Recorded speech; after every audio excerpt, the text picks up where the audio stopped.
6 declared chemical weapons related sites. Information made available to the OPCW suggests that there are more than 100 other sites that may have been involved in the previous government chemical weapons related activities. As part of its work on this matter, the OPCW Technical Secretariat plans to visit all these locations, taking into account security and other relevant considerations. The new government of Syria has been working with the OPCW Technical Secretariat to obtain clarifications on the full extent and scope of the program developed by the previous government and to ensure Syria's long-term compliance with the Chemical Weapons Convention. Given the significant challenges to overcome in these efforts, I welcome the continued progress that has been made since the Council's last meeting. Madam President, since March 2025, more than 20 locations have been visited. The OPCW has also conducted interviews with former chemical weapons experts, collected 19 samples, and over 6,000 documents from the visited locations. The Syrian government handed over 34 sealed cardboard boxes containing documents to the OPCW Technical Secretariat, which have been documented and scanned and will be processed for translation and analysis. During the reporting period, the OPCW Technical Secretariat has also continued consultations with the Syrian authorities on the implementation of expedited on-site destruction in exceptional cases, as provided for in Decision EC 110/DEC.1. Madam President, based on the information gathered through the OPCW's deployment in 2025, at least 2 locations visited by the OPCW could be declarable under the CWC. The OPCW is planning further activities to determine the full scope of chemical weapons-related activities conducted at these 2 facilities and their subsequent declarability. Unfortunately, I understand from counterparts at the OPCW Technical Secretariat that further visits are currently on hold, given the conflict in the region. However, the OPCW teams continue to conduct interviews and review documents until the security situation becomes more permissive. Madam President, as noted in the report, from 27 to 29 January 2026, the OPCW Technical Secretariat and the Syrian National Authority visited a location in the Aleppo area to assess potentially undeclared elements of the chemical weapons program developed by the previous government, including, and I quote, storage containers for chemical precursors and 75 undeclared cylinders, unquote. Upon arrival at the location, the OPCW Technical Secretariat observed over a dozen large volume containers, from which the OPCW team collected 8 samples for further analysis. The cylinders were no longer present at the site, but on 28 January, the Syrian National Authority identified that they had been removed and reportedly destroyed at a local scrapyard. On 29 January, the OPCW team visited the scrapyard and observed pieces that may have been part of the gas cylinders. Madam President, the significant challenges ahead have been repeatedly emphasized in this Council, and the details shared about this visit further underline some of these challenges. I welcome the continued cooperation by the Syrian National Authority with the OPCW Technical Secretariat, which is essential to these efforts. However, significant and consistent support from the international community is also needed to complete the extraordinary efforts to rid Syria of all chemical weapons.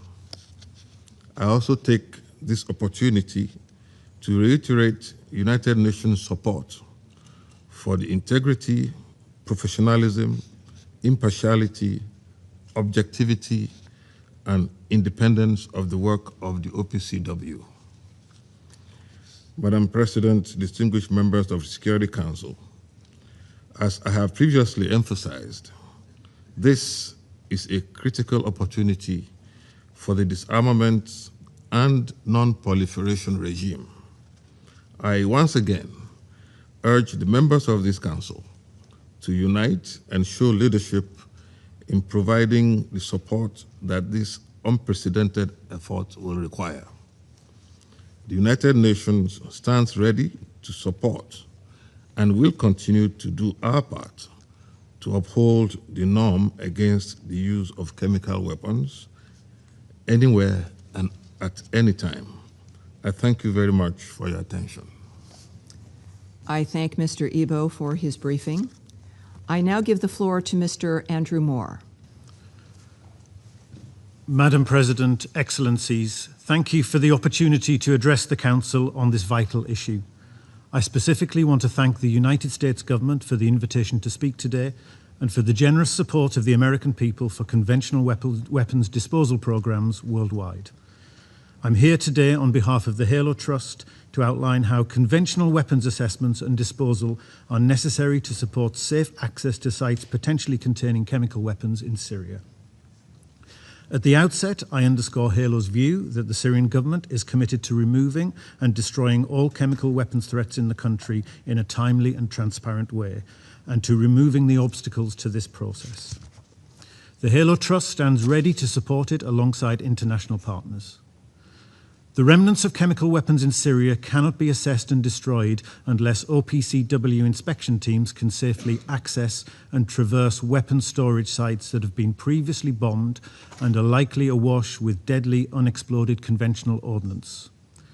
Addressing explosive contamination is only one of several impediments to accessing these sites of interest, but with the right support and investment, it is an easy and practical impediment to remove. To fulfill these goals, 3 conditions must be met.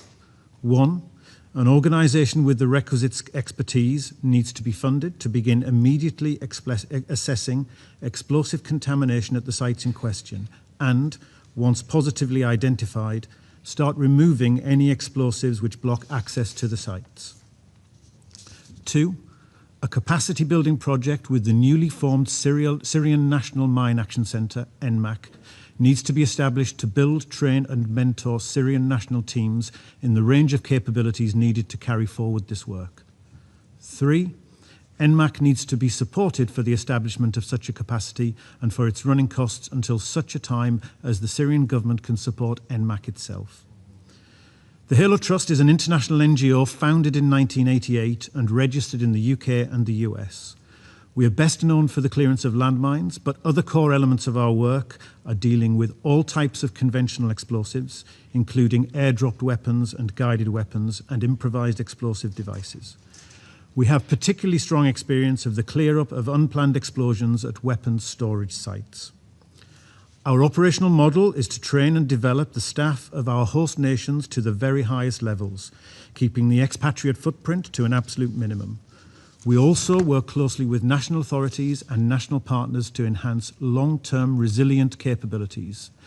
This model has been adapted to deliver results across regions and countries from Angola to Laos to Ukraine and many others, including 7 Middle Eastern states.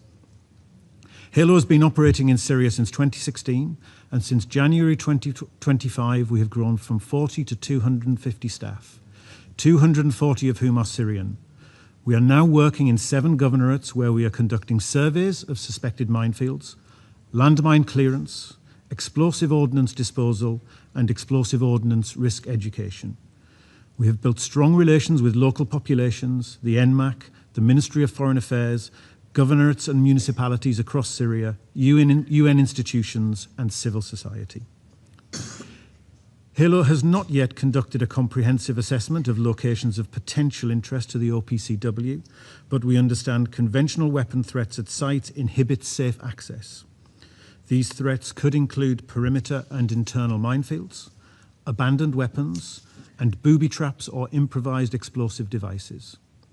Some sites have been subject to airstrikes, leaving the site strewn with volatile unexploded bombs, shells, and other ordnance. Working alongside the Syrian NMAC, a conventional weapons team needs to make initial assessments of each site.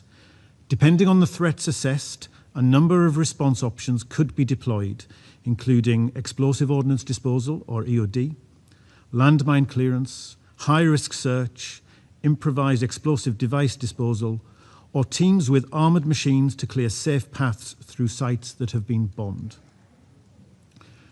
To ensure the safety of everyone involved, the explosive disposal capacity will need strong coordination and integration with all stakeholders, including NMAC, chemical weapons specialists and inspectors, medical and decontamination teams, the logistics support capacity, and local hospitals. While support from international organisations will be needed at the outset, the Syrian government is committed to developing its national capabilities to perform the vital work of explosive disposal itself. A 2-year capacity building project can fulfil this goal, providing training and mentorship to the highest internationally recognised standards. HALO is discussing with the Syrian Ministry of Foreign Affairs and NMAC a memorandum of understanding to govern this work.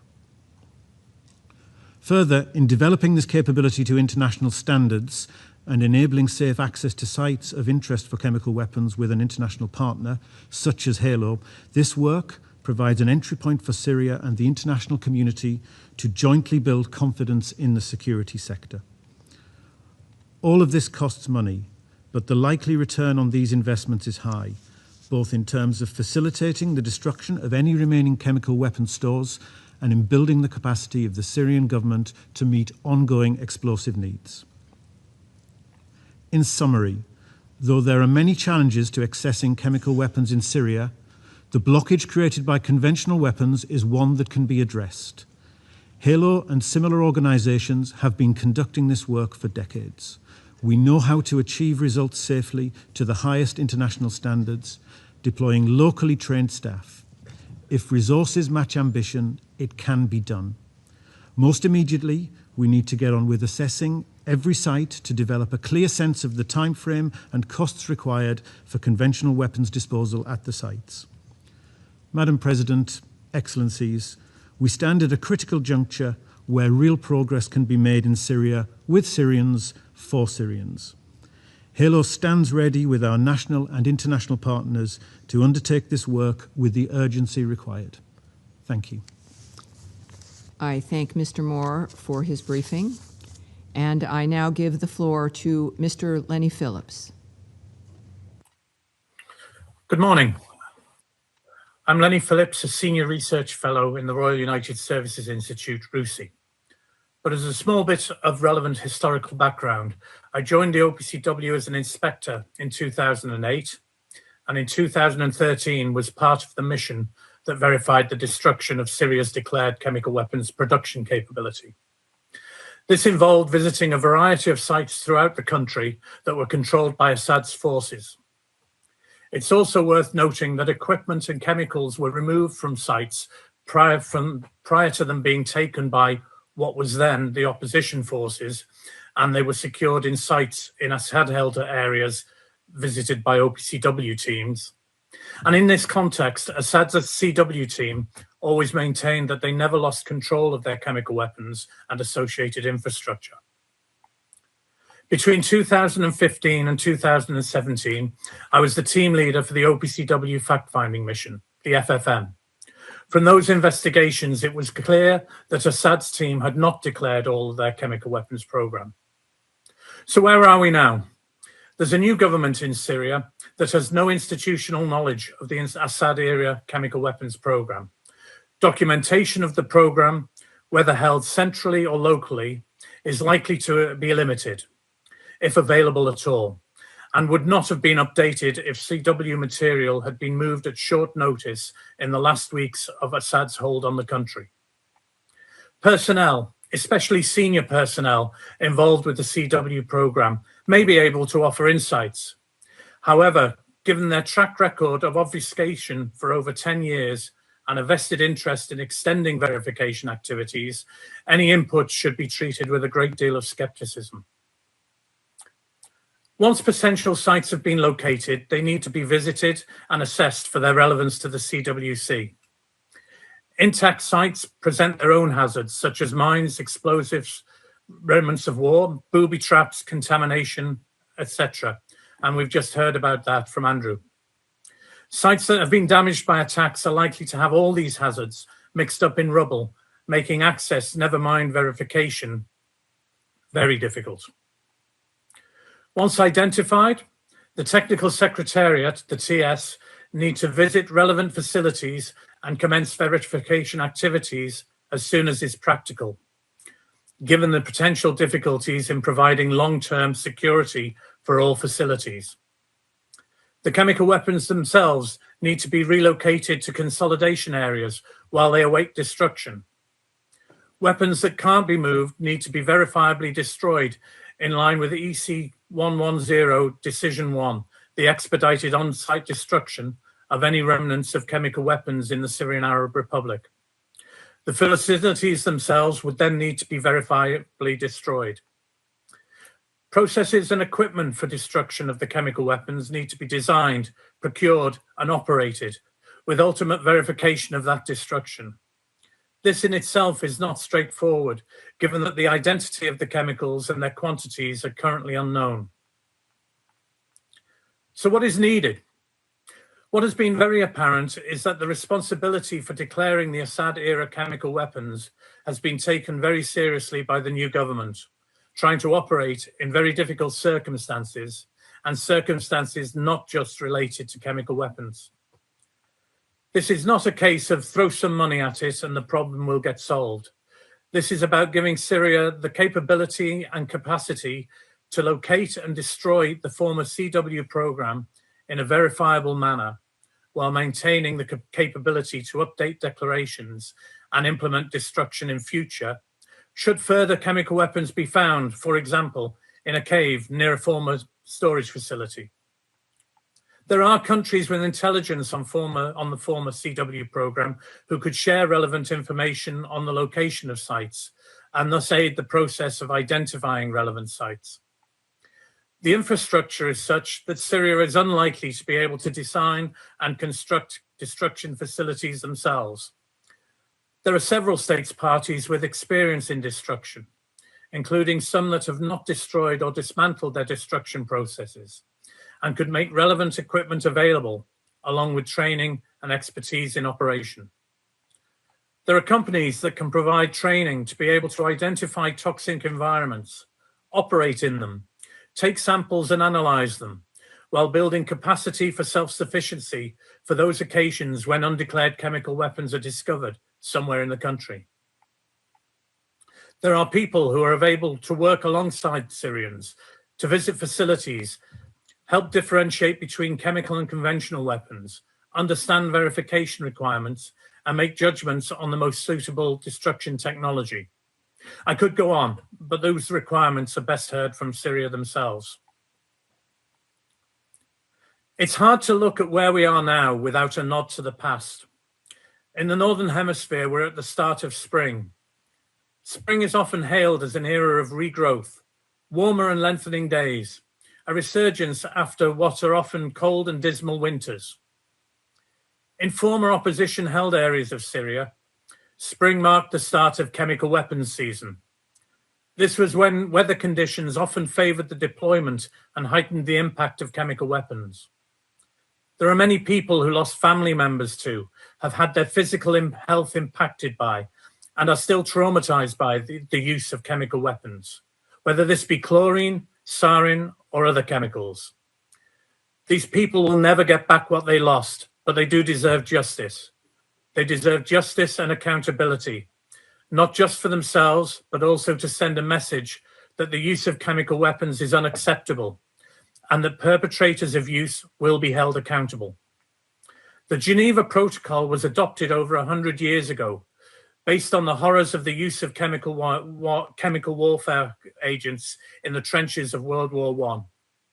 Instead of adhering to this protocol, we seem to have moved away from using chemical weapons only on troops, and by lack of accountability, have now found it acceptable to use chemical weapons on civilians. In my opinion, this is why we need to get rid of the Assad-era chemical weapons, not so much because it's a requirement of the Chemical Weapons Convention, but so we can concentrate on accountability and send a message that the use of chemical weapons is indeed prohibited, and if you use them, one day you will also be held accountable. Thank you very much for your time. I thank Mr. Phillips for his briefing. I shall now make a statement in my capacity as the representative of the United States. Thank you to our briefers for their representations today. The United States welcomes the continued progress made by the Syrian government and the OPCW towards locating and destroying any remnants of the Assad regime's chemical weapons program. We welcome Syria's efforts to provide the OPCW access to relevant sites and are encouraged by the spirit of cooperation between them. We urge the Syrians to redouble their efforts as they turn the page of this dark chapter of Syria's history. We also remind all member states of the need to support both the OPCW and Syria so they can operate effectively and safely on the ground. The United States is proud to be working alongside Syria and 6 other partner nations in the Syria-led Destruction Planning Group. This group was established to support Syria's chemical weapons destruction effort, strengthen Syrian national capacities, and mobilize technical and operational support for this mission. We also welcome the release of the 5th report by the OPCW Investigation and Identification Team on events of October 1st, 2016 in Kafir Zita. This is a significant milestone as it is the first report produced by the IIT since the Syrian government granted full and unfettered access to its territory. We hope this report will aid Syria and other efforts to identify and eventually hold to account those responsible for the use of chemical weapons against the Syrian people. In this regard, we also welcome the efforts of the Syrian National Commission on Transitional Justice to investigate the use of chemical weapons as part of its broader effort to uncover the truth about atrocities perpetuated by the Assad regime. Taken together, these actions represent real progress toward achieving the aims and obligations set out in Security Council Resolution 2118. Finally, we welcome the Security Council ISIL, Daesh, and Al-Qaeda Sanction Committee's decision to remove Hayat al-Tahrir al-Sham from the sanctions regime, which, together with other recent sanctions relief, should further enable member states to provide counter-CW assistance to Syria. Finding, securing, declaring, and verifiably destroying any remnants of the Assad regime's chemical weapons program is no easy task and is therefore costly. The United States echoes the calls by the OPCW Director General and the Technical Secretariat for voluntary monetary and in-kind contributions to its Syrian mission. We thank the Council members who have contributed to the OPCW's work and call on all Council members to continue to prioritize this critical matter until the work is done. I resume my function now as President of the Council. I give the floor to the representative of the Russian Federation. Madam President, we thank the Deputy to the High Representative for Disarmament Affairs, Adedeji Ebo. Thank you for your briefing. At the same time, we wish to express our dismay given that the US presidency invited to today's meeting 2 civil society representatives. In line with established practice, the only briefer at the Syrian chemical weapons dossier meetings has for a long time been the High Representative for Disarmament Affairs or her deputy, who briefs Council members about the content of the OPCW Technical Secretariat's reports. Other briefings, we believe such briefings to be an unreasonable waste of time and resources of the Security Council. Madam President, we read very carefully the latest report drafted by the OPCW Director General, Fernando Arias. We take a positive view of the approach demonstrated by the Syrian Transitional Government, a constructive approach together with the OPCW on the Syrian chemicals dossier. The Russian Federation has consistently spoken out in favor of swiftly resolving outstanding issues linked to Syria's initial declaration under the Chemical Weapons Convention, the CWC. This would facilitate the closure of the Syrian chemicals dossier.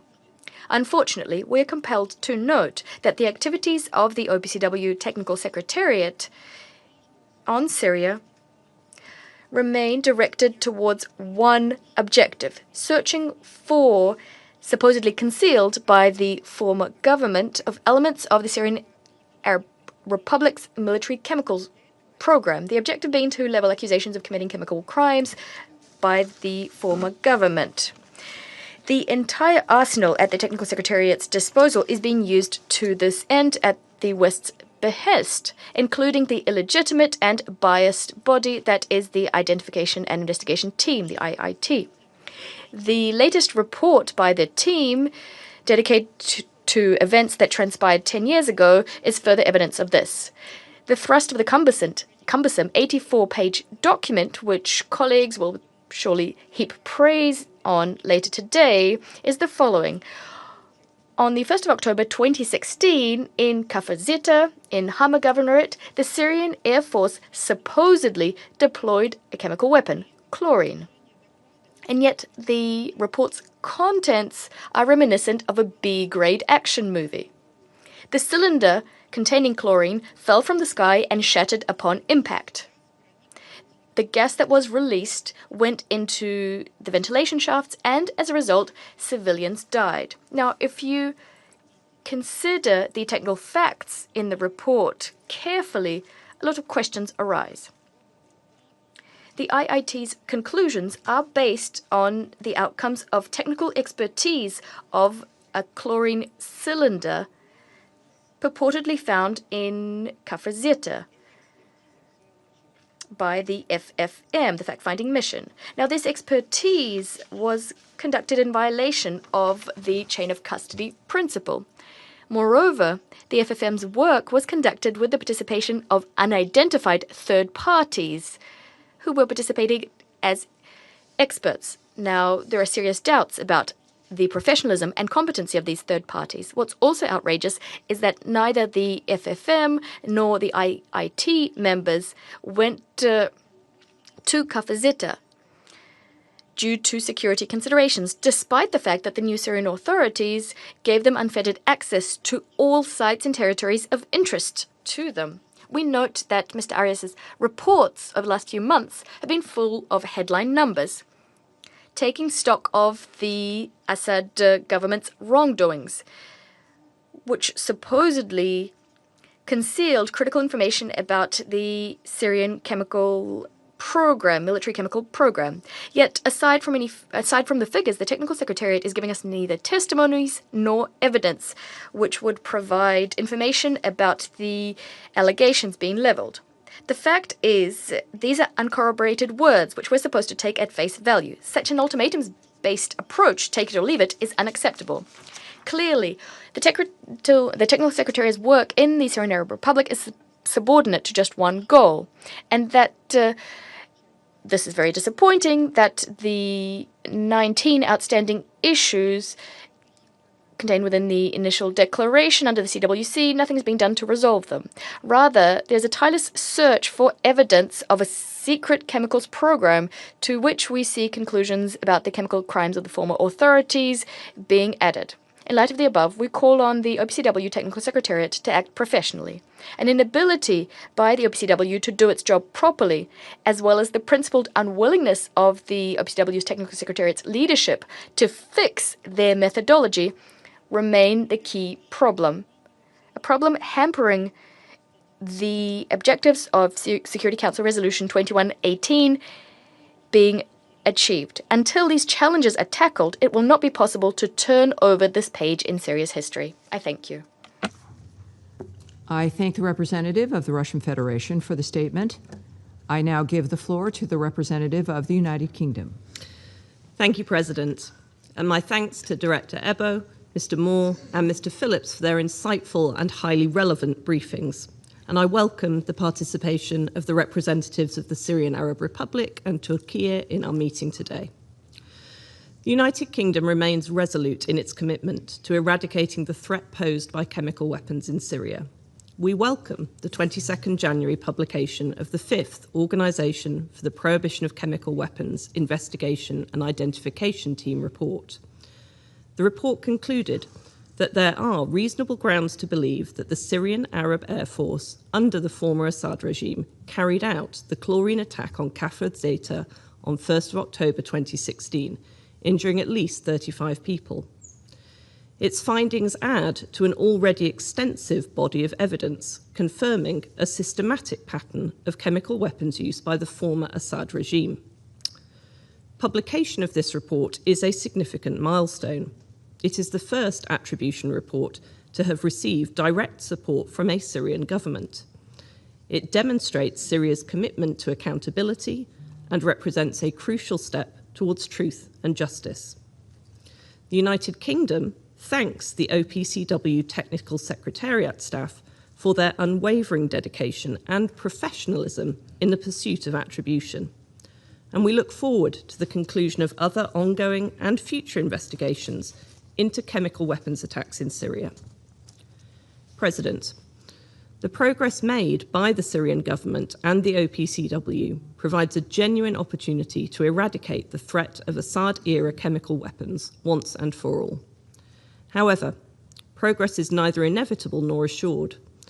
As we stated in this Council in January, and as the OPCW Director General has reaffirmed at the Executive Council meeting in The Hague today, significant and sustainable additional financial and in-kind support from the international community remains essential to ensure the safe, verifiable, and rapid elimination of Assad's chemical weapons program.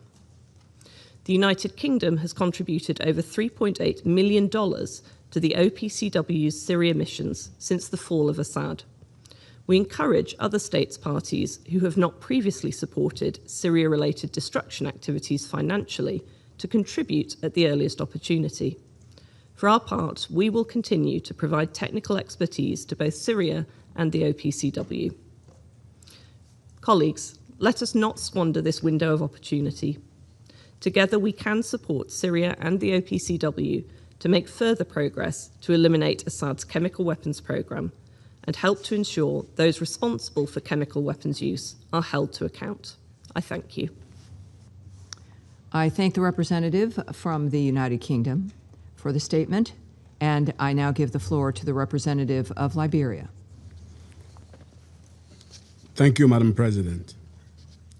I have the honor to deliver this statement on behalf of the A3 members, namely the Democratic Republic of the Congo, Somalia, and my own country, Liberia. We thank the Deputy High Representative for Disarmament Affairs for his briefing, and we have listened carefully to Mr. Moore's and Mr. Phillips' remarks. We welcome the participation of the permanent representative of the Syrian Arab Republic in today's meeting. Madam President, at the outset, the A3 reiterates its unwavering commitment to Syria's sovereignty, political independence, unity, and territorial integrity. The A3 reaffirms our commitment to the full implementation of the Chemical Weapons Convention and reiterates its unequivocal condemnation of the use of chemical weapons anywhere, by anyone, and under any circumstance. Upholding this principle is therefore not merely a legal obligation, it is a moral imperative. We further underscore that accountability, cooperation, and verification remain indispensable to upholding the Convention's integrity. Against this backdrop, the A3 wishes to highlight the following. First, we note the Secretary General's letter transmitting the 149th monthly report of the Director General of the OPCW, which reflects continued technical progress and engagement between the Syrian government and the Technical Secretariat. We welcome the continued organization of activities through the Office of Special Missions and the re-establishment of a continuous OPCW mission presence in the Syrian Arab Republic since October of 2025. These developments, alongside the re-established national authority and the appointment of a new permanent representative to the OPCW, demonstrate a constructive framework for sustained cooperation shown by the Syrian government at this critical juncture. Second, the A3 welcomes the successful deployment conducted during the reporting period, specifically the visit to the Aleppo area from 27th to 29th January 2026 to assess storage containers and cylinders. We further acknowledge the Syrian government's cooperation in handling over 34 boxes of documentation in Damascus on 15th January 2026. This collection of over 6,000 documents and the ongoing analysis of samples and witness interviews represent indispensable steps toward building international trust and providing necessary clarifications on the Syrian chemical weapons program. Third, while progress is important, clarity remains essential. The A3 supports the ongoing work of the Technical Secretariat to address the remaining outstanding issues, including those involving potentially undeclared chemical warfare agents and munitions. However, we note with concern the reports regarding the disappearance and reported destruction of undeclared cylinders in the Aleppo area. We encourage the Syrian government to provide the results of its ongoing investigation to the Secretariat to ensure all verification requirements are indeed met. Fourth, the A3 recognizes the importance of the needs and gaps assessment prepared by the Secretariat. Therefore, the work of the OPC Technical Secretariat must continue to receive the support it requires. The A3 urges the international community to ensure that the Secretariat has both the financial and technical resources necessary to carry out its mandate effectively. Madam President, while we are encouraged by the technical progress, we remain concerned by the broader security environment. The A3 underlines that sustainable progress requires the full and sustained cooperation between the Syrian government and the OPCW. Adequate international funding and technical resources and the prevention of chemical weapons or related materials from falling into the hands of criminals or terrorist groups cannot be downplayed. To conclude, Madam President, history reminds us that difficult disarmament challenges are rarely resolved in a single moment. They are resolved through persistence, cooperation, and a steady commitment to transparency. When those elements come together, even the most complex files can be resolved.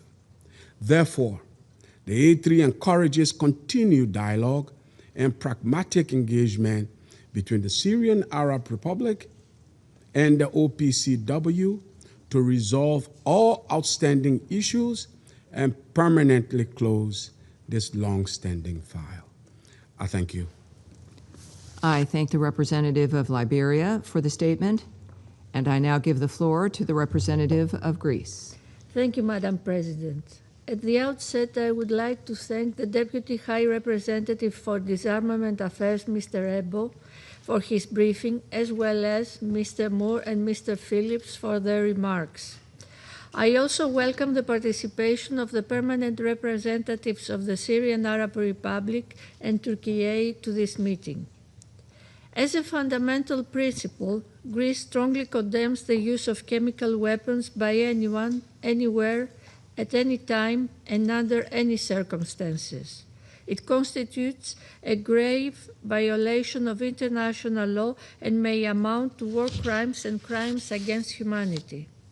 While the entire Middle East region is facing complex challenges and multiple crises, we reiterate our aspiration that the ongoing political transition in Syria will contribute to the resolution of the chemical weapons file, which remains a legacy and a consequence of the prolonged conflict. In this regard, I wish to highlight 3 points. First, my country commends the ongoing constructive cooperation between the OPCW Technical Secretariat and the Syrian Transitional Authorities with a view to dismantling the Assad-era chemical weapons program, as well as to Syria fulfilling its obligations under the Chemical Weapons Convention. We commend Syria for having reinitiated the regular monthly report, and we welcome the submission of 4 monthly national reports covering the period 15th of August 2025 to 15th of January 2026. However, we note with concern the recent handling of 75 cylinders of Category 3 chemical weapons in the Aleppo region. We regret that the Secretariat received neither prior notification nor any subsequent information regarding the reported removal and destruction of these cylinders. Greece has taken note of the measures taken by Syria in response and encourages the Syrian National Authority to complete the inquiries into the matter as soon as possible and share the information with the Secretariat and the state parties. In addition, we repeat our call to Syrian National Authority to work closely with the OPCW Technical Secretariat in order to resolve the 19 remaining outstanding issues in Syria's initial declaration. Second, we took note of the 5th OPCW investigation and identification team report of the 21st of January 2026, which found the Syrian Arab Air Force responsible for a chemical weapons attack in Kafr Seita on the 1st of October 2016. We pay tribute to the OPCW investigation and identification team for its thorough and professional work. It is now time to hold those responsible accountable and provide justice for the victims.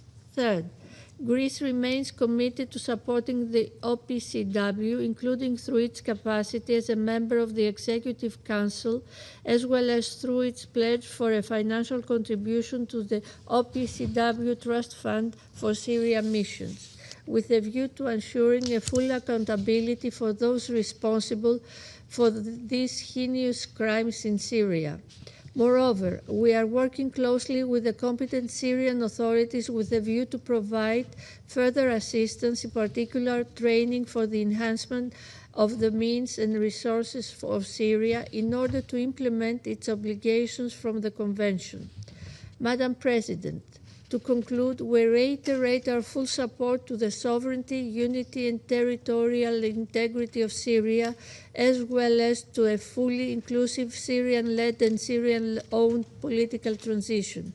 In the spirit of UN Security Council Resolution 2254, and call for the unity of the Council into upholding Resolution 2118 and the international norm against any use of chemical weapons. I thank you.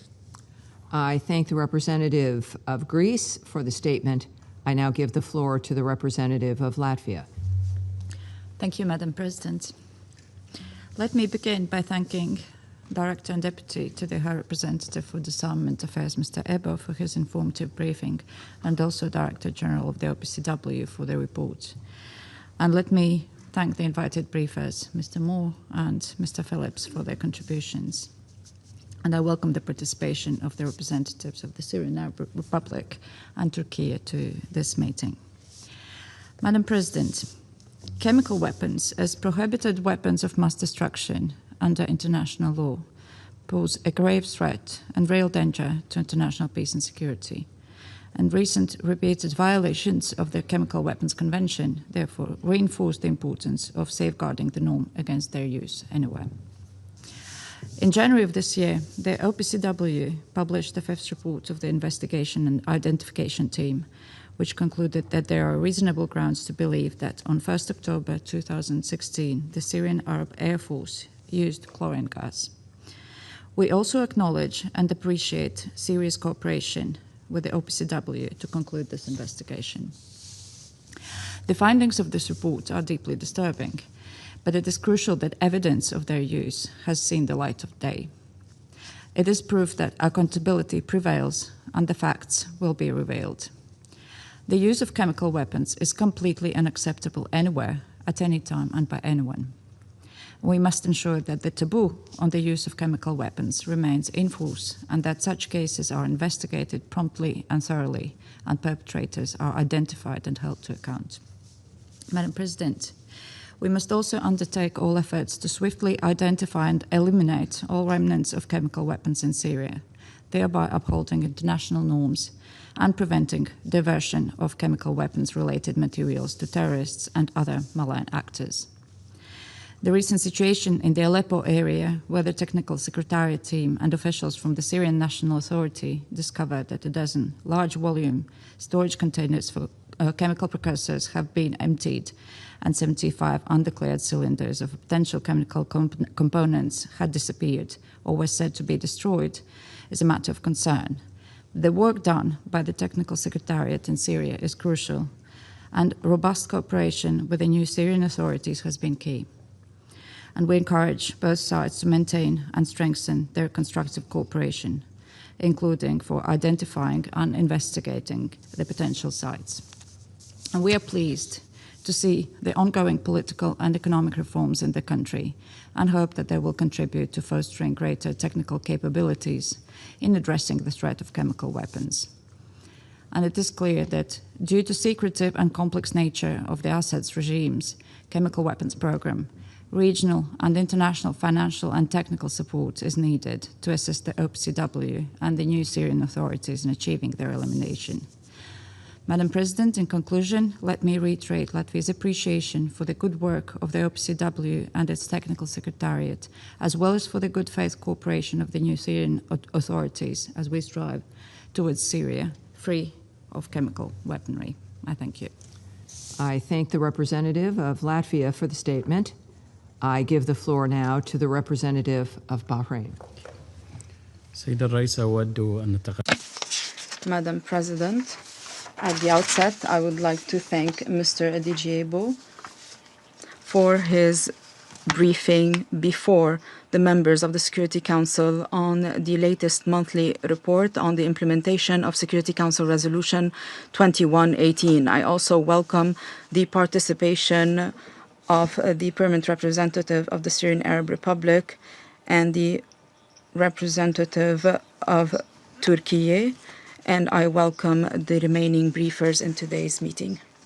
Madam President, we are participating in today's meeting as the Middle East continues to face grave challenges, notably the wanton Iranian aggression, the unjustified aggression against my country, the Kingdom of Bahrain, and a number of GCC countries and Arab countries through missile attacks against civilian cities in Bahrain, including Sitra and our capital, Panama.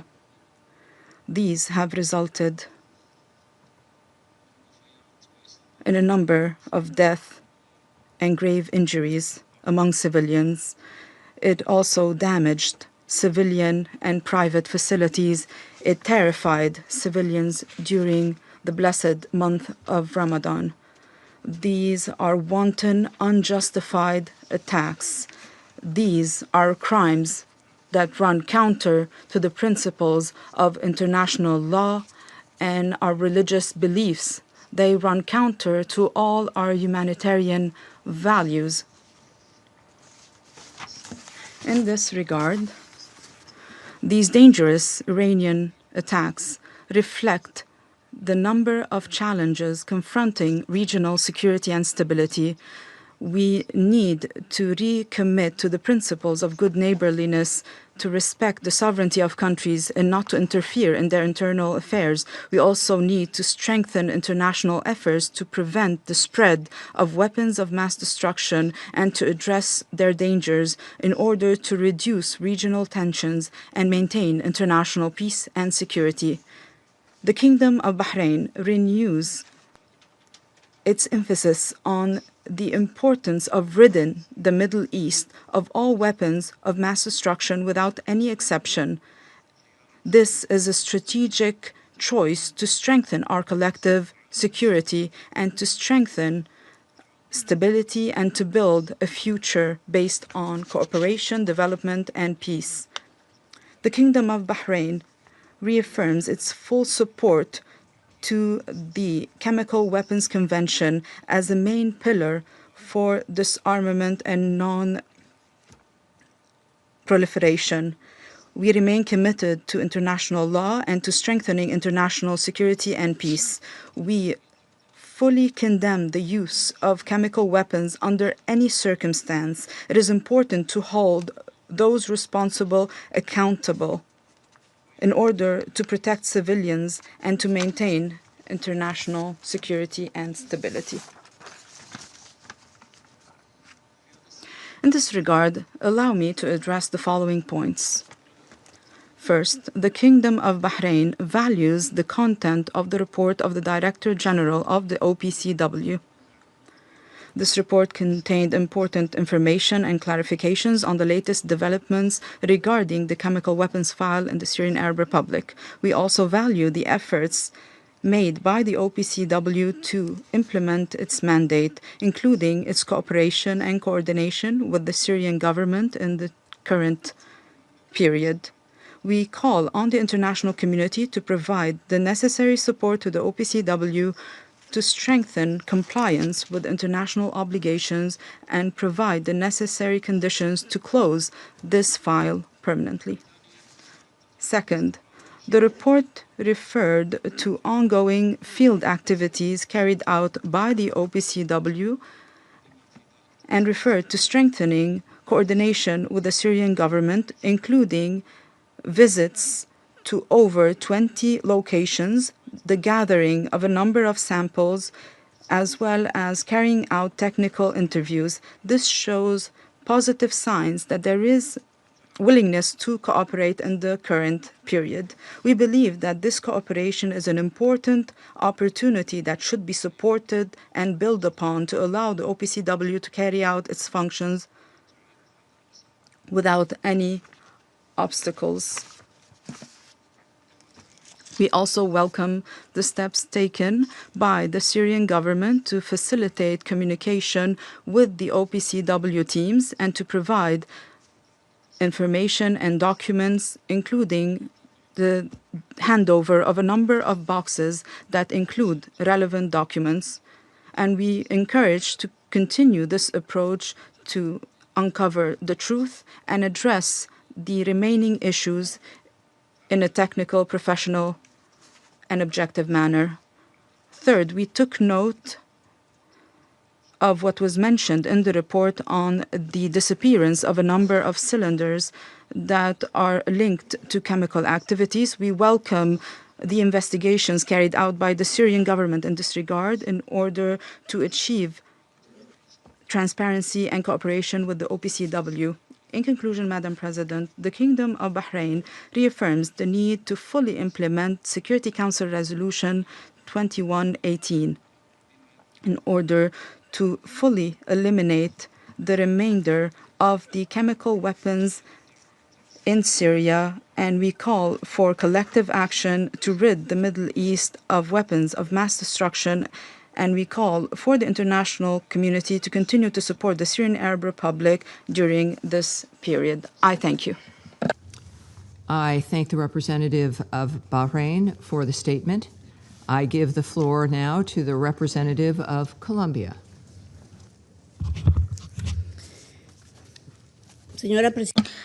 Madam President, I thank the United States, as President of the Security Council for this month, for convening this meeting. Moreover, I thank the Deputy to the High Representative for Disarmament Affairs, Mr. Adejebi Ebo, and I thank the other briefers that honour us with their participation. We reiterate our unequivocal repudiation of the use of chemical weapons by any state, organisation or individual, this under any circumstances and to any end. Moreover, we reiterate our recognition for the technical, transparent and impartial work of the Organisation for the Prohibition of Chemical Weapons, the OPCW. The organisation's work remains crucial in order to uphold both the Convention and the international disarmament and non-proliferation regime. Madam President, in light of the above and the information received, we wish to highlight 3 points. First, the value of the technical findings and the need to place victims and survivors at the heart of all efforts. We have taken note of the submission of the most recent monthly reports of the OPCW and of the submission of the 5th report from the Investigation and Identification Team. We've noted the conclusions of all of those documents.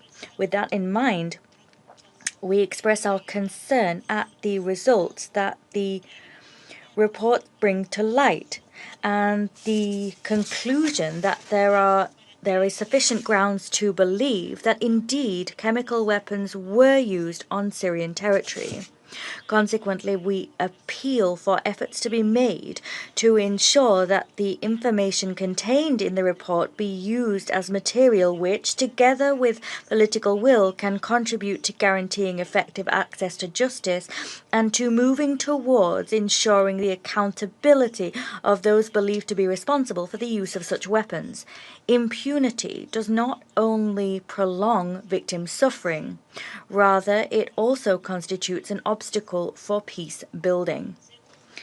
Our second point.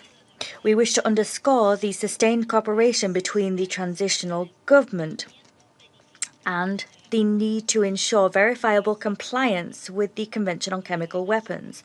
My delegation recognizes the cooperation and the assistance that the transitional government has provided to the activities of the OPCW. This is reflected in the report submitted. Maintaining and broadening this cooperation will be of paramount importance in order to ensure full clarification regarding the scope of the chemical weapons program and in order to ensure Syria's sustained compliance with its international obligations. Colombia values the submission of reports by the Syrian authorities. We welcome that move, and we urge the government to continue with necessary actions to respond comprehensively, transparently, and in a timely fashion to the documentation and information requests made by the competent bodies. My third point is this. We must ensure the preservation of evidence, the integrity of relevant sites, and there is a need to move towards the definitive resolution of outstanding issues. Colombia notes with concern the fact that the latest monthly report reiterates that operational limitations remain. These could jeopardize both the preservation of evidence and the integrity of both declared and suspected sites. In view of the current regional context marked by military actions and by volatile security conditions, safeguarding these sites is more crucial now than ever before.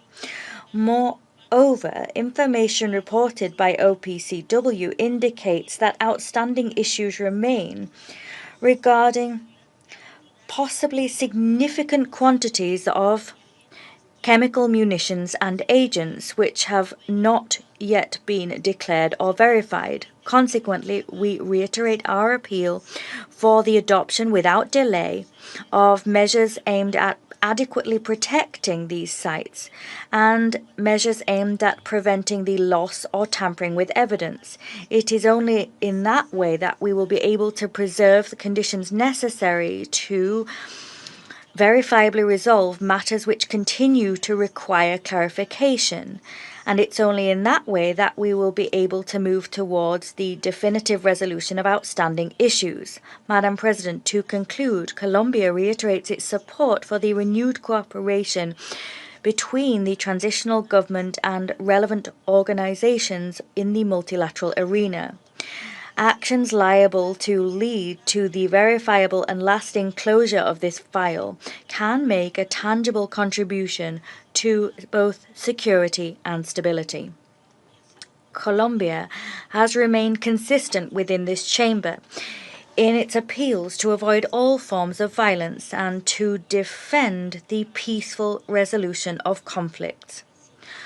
Moreover, or rather consequently, in a key period for Syria, a country seeking to move towards peace in a context marked by violence and the proliferation of conflicts, no effort aimed at guaranteeing justice, accountability, and the respect for international law can be dismissed as too small. Thank you. I thank the representative of Colombia for the statement. I now give the floor to the representative of Pakistan. Thank you very much, Madam President. I thank Mr. Ibo, Director and Deputy High Representative for Disarmament Affairs, for the briefing. We also take note of the remarks by Mr. Moore and Mr. Phillips. Pakistan attaches great importance to the Chemical Weapons Convention as a pillar of the global disarmament regime. We support calls for the Convention's universal adherence and its full, effective, and non-discriminatory implementation. Pakistan reiterates its firm opposition to the use of chemical weapons by anyone, anywhere, and under any circumstances. We strongly support Syria's unity, sovereignty, and territorial integrity. Important opportunities have come up in Syria to advance reconciliation, recovery, peace, and stability. It is imperative to turn these opportunities into concrete progress on the ground through inclusive political process, international engagement, and support. The security situation in Syria is seriously affected by foreign military occupation of parts of the country and airstrikes that also impact the OPCW's work. The risk of terrorism and presence of foreign terrorist fighters also pose a challenge to the country's security and affect the OPCW's verification activities. It is important to address these factors to enable a conducive environment for resolution of chemical weapons-related issues in Syria at the earliest. Madam President, Pakistan appreciates the commitment of the Syrian authorities to fully implement the CWC and lauds its cooperation to secure suspected chemical weapons sites and address outstanding issues, and welcomes the progress achieved thus far. The OPCW Technical Secretariat must continue to be enabled to carry out its independent verification to eliminate suspected chemical weapons in Syria and any risk of proliferation in compliance with the CWC. Enhancing the capacity of Syrian authorities would contribute to the work of the OPCW, including in declaration, investigation, analysis, and verification on expedited basis. We hope that the continued engagement between the Technical Secretariat and Syrian authorities will further build on the positive momentum to resolve all outstanding issues at the earliest. I thank you very much. I thank the representative of Pakistan for the statement, and I now give the floor to the representative of Panama. Gracias, señor. Thank you, Madam President. I thank the Deputy to the High Representative for Disarmament Affairs, Adejide Ebo. I thank Andrew Moore, Regional Director at the Halo Trust, and Lenny Phillips, Senior Research Fellow at the Royal United Services Institute. I thank them all for their briefings. Moreover, I wish to warmly welcome to the Chamber the representatives of the Syrian Arab Republic and of Turkey. They honour us today with their participation. In the current context of regional instability, the chemical weapons in Syria file remains a pivotal issue for the international community. Panama welcomes the recent indications of cooperation by the Syrian authorities with the Organization for the Prohibition of Chemical Weapons, the OPCW. We commend the restoration at the end of 2025 of its continued presence on Syrian territory. We are of the view that this progress constitutes a decisive step forward towards the total elimination of chemical weapons in Syria, and we reaffirm the fact that the fundamental principle according to which the use of chemical weapons under any circumstances and by any actor is unacceptable and runs counter to international law. We view as timely the investigative efforts designed to shed light on the use of chemical agents in the context of the conflict in Syria. With this in mind, we take note of the conclusions presented in the most recent report of the Director General of the OPCW. That report identifies reasonable grounds to have attributed to the Syrian Air Force, under the orders of the Al-Assad regime, an attack with chlorine, which occurred in 2016 in Kafr Zeta. This was an incident which is thought to have affected dozens of civilians. We are of the view that these technical and rigorous efforts are of crucial importance to guarantee that the use of chemical weapons neither continues nor goes unpunished. We must provide verifiable information to the justice system such that they can hold accountable those that use these weapons. The accountability is a vital pillar to strengthen the credibility of the international system for non-proliferation and the prohibition of chemical weapons. Accountability is also vital in order to reaffirm our collective commitment to protecting civilians. Elsewhere, the disappearance and presumed destruction of 75 undeclared cylinders in January of this year in the Aleppo region lays bare the need to bolster oversight mechanisms and to guarantee unfettered access to all relevant sites. Madam President, chemical disarmament is not solely a matter of technical compliance.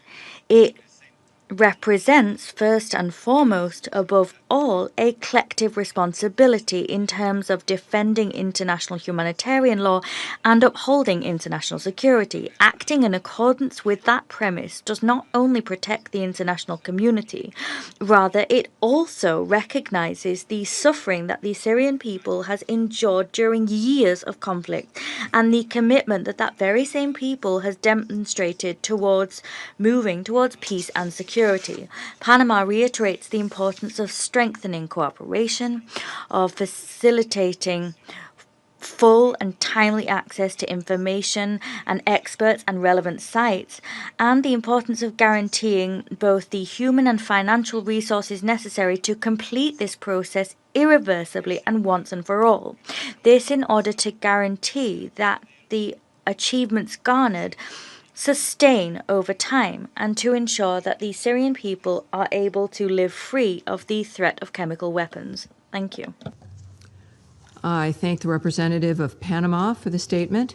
I now give the floor to the representative of Denmark. Thank you, Madam President.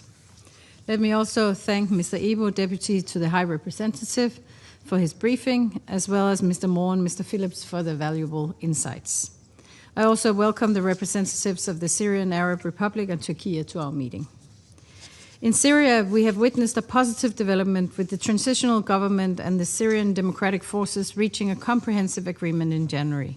It is key to continue the ongoing implementation of this agreement, and we urge the parties to prioritize the peaceful integration of the Northeast as part of the political transition. Also, it's important to avoid the transition being undermined by wider regional tensions. Madam President, turning to the issue of chemical weapons in Syria. Denmark supports the effective and comprehensive closure of this file, while also securing accountability for the atrocious crimes committed by the Assad regime against the Syrian people. The task of destroying all remaining chemical weapons in Syria is already complex. With the continued presence and threat of Daesh and other terrorist groups in Syria, it grows even more important. Counter-proliferation efforts must therefore be prioritized so no chemical weapons fall into the hands of terrorists. Madam President, Syria has identified challenges in the safe disposal of chemical agents and precursors, both lacking the means and relevant expertise. The OPCW's assistance is critical in this regard. We urge all actors to extend technical and financial assistance to Syria and the OPCW. We also call on Syria to ensure that all chemical agents and stockpiles are accounted for and safely stored until their eventual destruction. In line with Resolution 2118 and the Chemical Weapons Convention, all transportation and destruction of chemical weapons must be coordinated with the OPCW. Madam President, accountability remains a cornerstone of a successful political transition in Syria.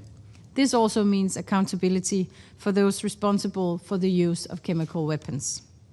All victims of the Assad regime's illegal and heinous chemical weapons attacks deserve justice. In this regard, we welcome the fifth report of the Investigation and Identification Team on the 2016 chemical attack in Kafir Sata. The people of Syria have waited too long for the victims of chemical attacks to be identified and recognized. Denmark calls on all actors to redouble their efforts to this end. Madam President, in closing, let me reiterate Denmark's strong support to the OPCW and Syria in making further progress towards concluding the chemical weapons file this year. Thank you. I thank the representative of Denmark for the statement, and I now give the floor to the representative of France. Merci, Madame. Thank you, Madam President. I would like to thank the Deputy to the High Representative for Disarmament Affairs, Mr. Dedeji Ebo, Mr. Andrew Moore from the Halo Trust, and Mr. Lenny Phillips, the former head of inspections in Syria for the OPCW. I also welcome the representative of Syria to our debate. We're meeting at a very serious juncture, a time when the Middle East is once again in need of peace. Just over a year ago, Syria committed itself to a political transition, the ambition being to become a factor, a driver of stability and peace in the regional environment. France fully supports the Syrian authorities as they undertake a peaceful political transition that is also inclusive and respects all of the groups that make up Syrian society, in keeping with the spirit of the principles enshrined in Security Council Resolution 2254. The complete and verifiable destruction of the chemical weapons program inherited from the Bashar al-Assad regime is a strategic stepping stone on the way to successfully undertaking the transition. The Bashar al-Assad regime had on numerous occasions used chemical weapons against its own population. A recent report tabled by the investigation team of the OPCW, and I'd like to highlight the OPCW's independence, neutrality, impartiality, and professionalism. Well, this report attributed responsibility to the Assad regime for a chemical weapons attack perpetrated in 2016 in Kafazita. The memory of the victims compels us to continue working tirelessly to eliminate chemical weapons and to combat impunity for the use thereof. For over a decade, and despite its accession to the Chemical Weapons Convention in 2013, the Assad regime obstructed the OPCW's work. Today, it's clear that the regime never declared all of the elements making up its chemical weapons program, something that it is obligated to do under the CWC, which it claimed to have adhered to. Today, there are dark spots as regards the exact scope of the program. Localizing and destroying all of the chemical weapons stockpiles are an absolute priority for the region's security and for preventing proliferation risks. The new Syrian authorities have decided to begin a new era, committing itself to fully cooperating with the OPCW. We applaud the progress made to date, including the multiple deployments by the OPCW team since 2025, the appointment by Syria of a new permanent representative to the OPCW, the adoption in October 2025 of an adoption by the Executive Council of the OPCW, a decision allowing for the expedited destruction on site of all of the remaining chemical weapons in Syria. This cooperation dynamic should continue to ensure, as soon as possible, the complete elimination of the Syrian chemical weapons program. Ongoing concrete progress will allow us to eventually restore Syria's rights and privileges as a states party to the CWC. These rights and privileges were suspended in 2021, ridding Syria of the remains of the Assad-era chemical weapons program, is an enormous task, as are Syria's needs and the needs of the OPCW to see this task through. The last report by the Director General of the OPCW shows that it's necessary to inspect over 100 sites, which were not declared by the previous regime, which could be involved in activities linked to chemical weapons. France, together with its partners, will support Syria in its efforts to accelerate the destruction of undeclared chemical stockpiles, to comply with its international commitments as swiftly as possible, and to free the region and Syria from the onerous legacy of the Assad-era chemicals program.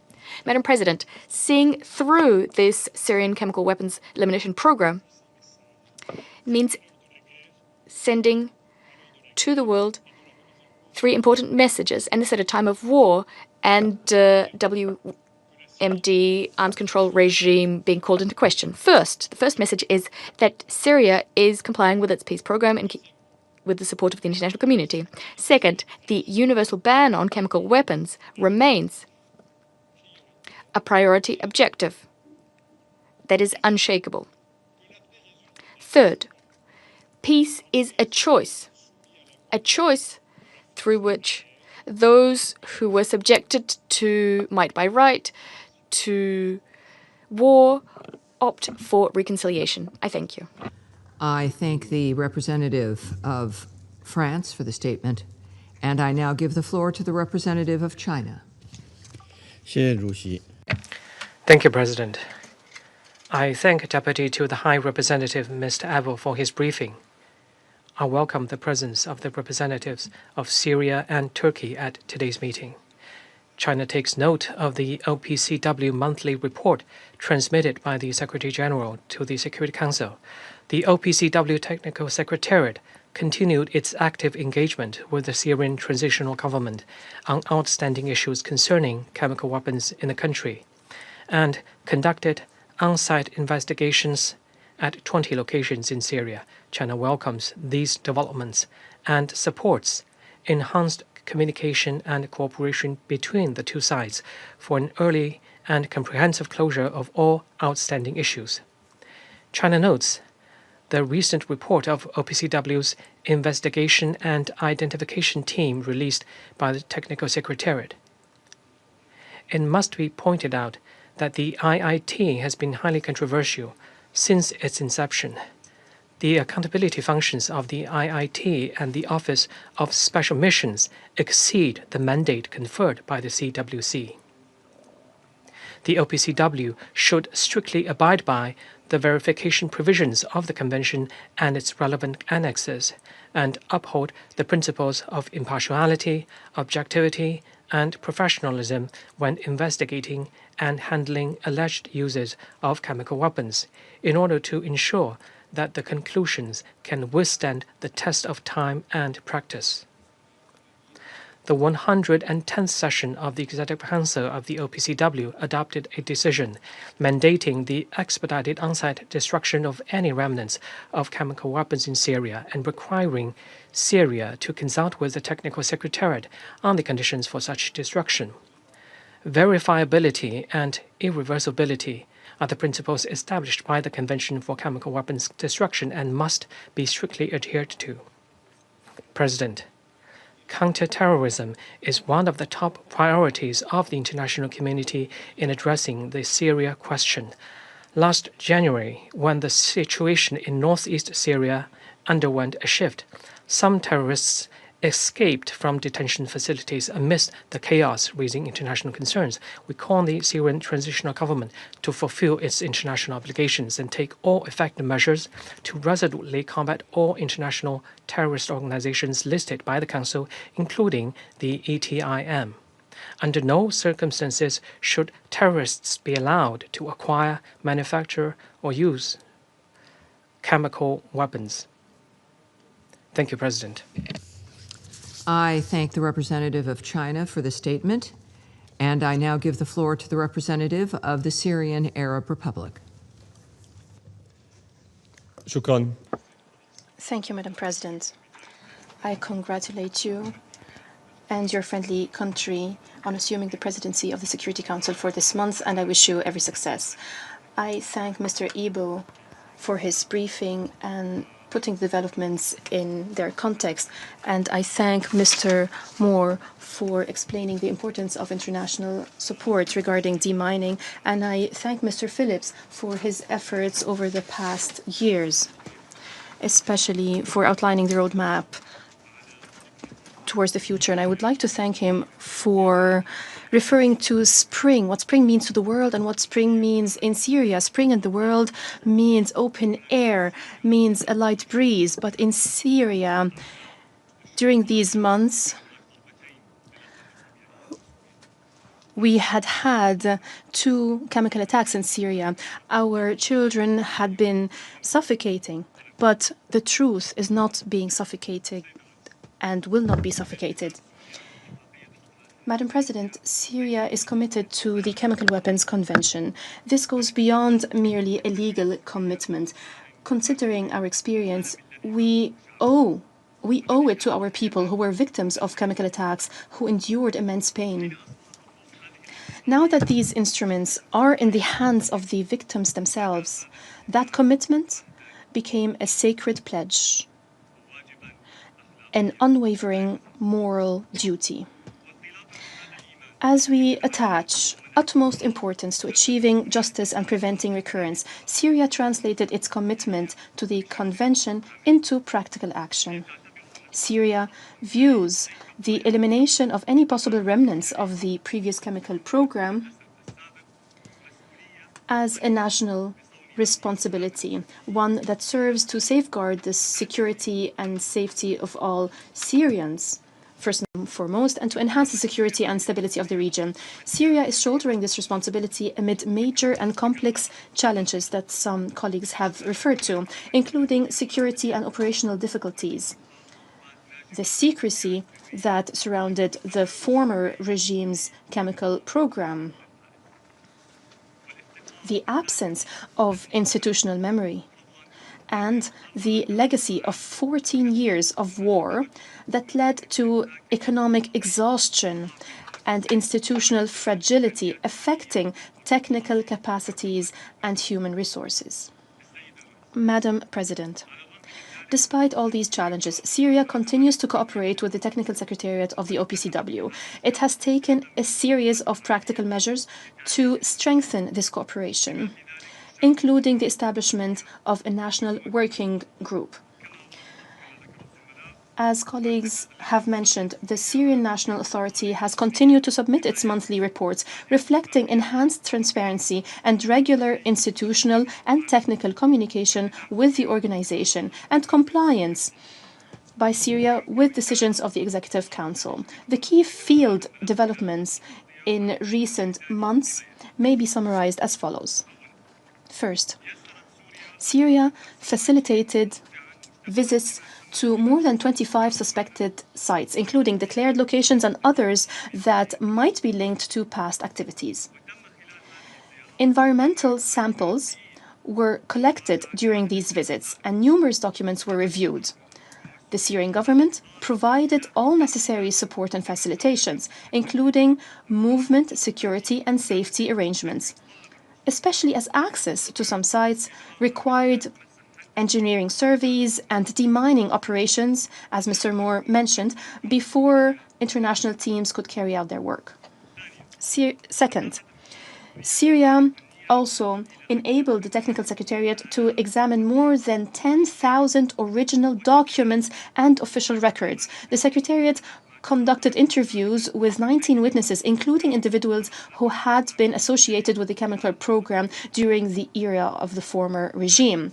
Third, Syria continues to cooperate with OPCW teams in planning additional visits in the upcoming phase, including the assessment of priority sites and preparations for on-site destruction activities where conditions so require. Regarding accountability efforts, as you mentioned, the OPCW issued the fifth report of the investigation and identification team. It concluded that there are former regime's air forces were responsible for the chlorine attack that took place on the 1st October 2016 in Kafr Zeta and rural Hama, which caused injuries to 35 persons and harmed dozens others. The OPCW Director General welcomed the assistance provided by the Syrian government to the IIT, describing it as the first such cooperation since the fall of the former regime, and a significant milestone, as he put it, contributing meaningfully to the international accountability process. Syrian authorities continue their cooperation with the team to advance investigations and ensure that all those involved in chemical attacks against the Syrian people are held accountable. Madam President, in keeping with the principles of transparency and openness, the Syrian National Authority acted immediately when units of the Ministry of Defense discovered 75 old, empty cylinders suspected of having once contained toxic chemical substances at an abandoned military site. The authority took initiative and promptly informed the Technical Secretariat, expressed its readiness to provide all necessary facilitation for handling these cylinders, and clarified that it had already reported the existence of these empty, abandoned cylinders as part of its national declaration. Syria even proposed transferring several of these cylinders to the OPCW headquarters in The Hague to showcase the success story that is attributed to the transparency, openness, cooperation, and partnership between Syria and the organization. The Technical Secretariat, however, preferred at that time to wait for some time, citing safety and security reasons. Unfortunately, the delay combined with a coordination lapse led to the cylinders being removed by personnel responsible for clearing the site and taken to a blacksmith's workshop outside the original location, where they were dismantled and destroyed as scrap metal. Those who have carried out this activity had been exposed to significant health risks. Upon learning of this development, national authorities moved swiftly to contact the Technical Secretariat and to travel to the new location with the Secretariat team. It was confirmed that all cylinders were there, though dismantled, and all necessary safety and security precautions were taken. Syria affirms that it is dealing with this matter with utmost seriousness. It has already provided the Technical Secretariat with essential information, including interviews with all individuals who dismantled the cylinders, with the commanding officers of the relevant military sites, as well as audio recordings and correspondence among those individuals. Samples were also collected from the site to which the empty dismantled cylinders had been transported. This incident demonstrates unequivocally the need for enhanced international support and capacity building to ensure rapid and effective handling of any information or materials that may be discovered. Any action must be prompt and rapid. Madam President, effectively addressing existing challenges remains difficult without the support of states parties to the Convention and international parties. Support to Syria. We would like to express our gratitude to the friendly countries that extended a helping hand to Syria from the very first moments after the fall of the former regime, assisting in dealing with its chemical legacy. We are pleased to announce that work is underway to frame this cooperation within a comprehensive coordination mechanism that will be announced soon here in New York. In conclusion, Madam President, distinguished colleagues, the chemical weapons file, which long preoccupied the world and this Council, and sparked widespread outrage and condemnation over the crimes committed against the Syrian people.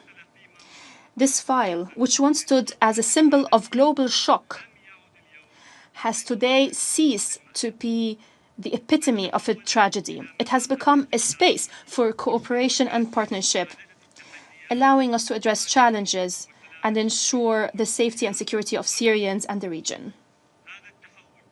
This transformation, distinguished colleagues, embodies the spirit of the new Syria. In this same spirit,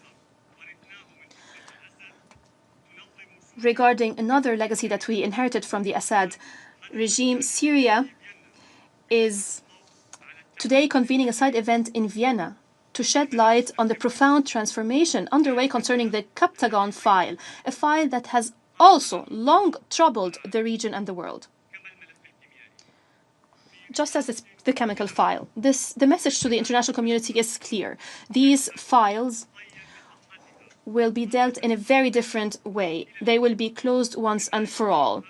The stigma will be removed from our beloved Syria, and the region and the world will be freed from these dangerous scourges. I thank you, Madam President. I thank the representative of the Syrian Arab Republic for the statement. I now give the floor to the representative of Turkey. Thank you, Madam President. I would like to thank also Mr. Deputy High Representative, Mr. Moore and Mr. Phillips for their comprehensive briefings. Madam President, over the past decade, we have all witnessed how the instability generated by the former regime reverberated far beyond Syria's borders. The violent repression of the Syrian people and the policies pursued during the Assad era have left deep scars across the country and the region. Among the most painful legacies of that period is the chemical weapons file, which remains a dark reminder of the grave atrocities committed during the conflict. Addressing this legacy is essential not only for Syria's recovery, but also for regional and international security. In the new period following December 24, the steps taken by the Syrian government to engage on this issue are encouraging. We acknowledge the progress made on the ground thanks to Syria's determination and the professionalism of the OPCW, Technical Secretariat, and the team, including the visit of numerous sites, the conduct of interviews, and the collection of samples. With respect to incident in Aleppo concerning the handling of the cylinders that were discovered, we wish to underline the importance of effective communication between Syria and the Secretariat. We are also encouraged by the Syrian authorities' commitment to ensuring accountability for chemical weapons attacks. In this regard, we take note of fifth report of the investigation and identification team on the chemical attack in Kafr Zeyta in 2016, which concludes that there are reasonable grounds to believe that a Syrian Arab Air Force helicopter from the Assad era dropped a chlorine cylinder that injured 35 people. We also note that this report marks the first instance of cooperation by the Syrian authorities with the investigation identification team since December 24. Madam President, we all recognize that the chemical weapons file is highly technical and operationally complex. After years of concealment, significant information gaps remain regarding the former chemical weapons program. These gaps inevitably complicate verification efforts and operational planning. In this context, the need to strengthen national institutional capacity in Syria to address the chemical weapons file is evident. Progress may not be immediate. However, gradual, practical, and well-coordinated cooperation with Syria, aligned with the realities on the ground, can yield meaningful and sustainable results. Turkey remains committed to contributing Syrian-led international efforts aimed at strengthening preparedness and technical capacity to address chemical weapons-related challenges in line with OPCW standards. In this regard, we have recently hosted a technical workshop in Ankara, bringing Syrian authorities involved and a group of countries and their experts, as well as OPCW Secretariat, to identify capacity gaps and discuss destruction, whether deliberate or expedited. Madam President, the role of the OPCW in every stage remains important. We believe that a constructive and pragmatic approach will best serve our shared objective of achieving tangible progress on the ground.